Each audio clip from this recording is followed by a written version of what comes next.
एक राजा ने सपना देखा। रात को स्वप्न में उसे मृत्यु दिखाई दी। वह डर गया। उन्होंने पूछा, क्या बात है? तुम मुझे इतना भयभीत क्यों कर रहे हो? मौत ने कहा, मैं तुम्हें यह बताने आई हूँ कि कल सूर्यास्त तक मैं आ रही हूँ, इसलिए तैयार हो जाओ। यह सिर्फ करुणा के कारण है ताकि आप तैयारी कर सकें। राजा को बड़ा सदमा लगा, उसकी नींद टूट गई।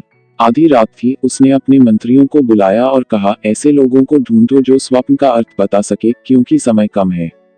शायद यह सच है। फिर दुभाषिए आए, लेकिन जैसा कि दुभाषिया हमेशा से रहे हैं, वे महान विद्वान थे। वे बहुत सी बड़ी बड़ी पुस्तकें ले आए और वे चर्चा करने लगे, विवाद करने लगे, विवाद करने लगे। और सूर्य उदय होने लगा और भोर हो गई। और एक बूढ़ा आदमी जो राजा का बहुत भरोसेमंद सेवक था, वह राजा के पास आया और उसने उसके कान में कहा, मूर्ख मत बनो। ये लोग सदैव झगड़ते रहेंगे और कभी किसी नतीजे पर नहीं पहुंचेंगे। अब हर कोई यह कोशिश कर रहा था कि उसकी व्याख्या सही थी और राजा पहले से कहीं अधिक भ्रमित था।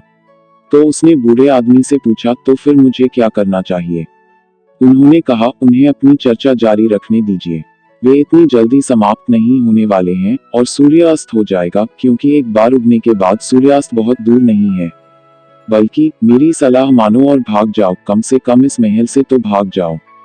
कहीं और रहो, शाम तक जहां तक हो सके कहीं दूर पहुंच जाओ। तर्क सही लगा। राजा के पास बहुत तेज घोड़ा था, जो दुनिया का सबसे तेज घोड़ा था। वह दौड़ा, वह भाग निकला। वह सैकड़ों मील पार कर गया। जब वह एक निश्चित शहर में पहुंचा तो सूरज डूबने ही वाला था। वह बहुत खुश है। उसने अपने घोड़े को थपथपाया और कहा, तुमने अच्छा किया, हम बहुत दूर आ गए हैं। और जब वह अपने घोड़े को थपथपा रहा था तो अचानक उसे महसूस हुआ कि कोई उसके पीछे खड़ा है।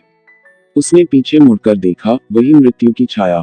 और मौत हंसने लगी। और राजा ने कहा, क्या बात है, तुम हंस क्यों रहे हो? मौत ने कहा, मैं चिंतित थी क्योंकि तुम्हारी मृत्यु इस पेड़ के नीचे होनी तय थी और मुझे चिंता थी कि तुम वहां तक पहुंचोगे। आपका घोड़ा सचमुच बहुत बढ़िया है। यह अच्छा हुआ, मुझे भी तुम्हारे घोड़े को थपथपाने दो। इसीलिए मैं तुम्हारे सपने में आया। मैं चाहता था कि तुम महल से भाग जाओ, क्योंकि मैं बहुत चिंतित था कि यह कैसे होगा, तुम कैसे पहुंच पाओगे। वह स्थान बहुत दूर लग रहा था और केवल एक दिन बचा था। लेकिन आपके घोड़े ने अच्छा प्रदर्शन किया, आप समय पर आ गए। आप जहां भी जाएंगे, मौत आपका इंतजार कर रही होगी। हर दिशा में मौत इंतजार कर रही है। हर जगह मौत इंतजार कर रही है। तो उसे टाला नहीं जा सकता। तब मन उससे बचने के किसी उपाय की कल्पना करने लगता है। ओशो पारगमन का अनुशासन।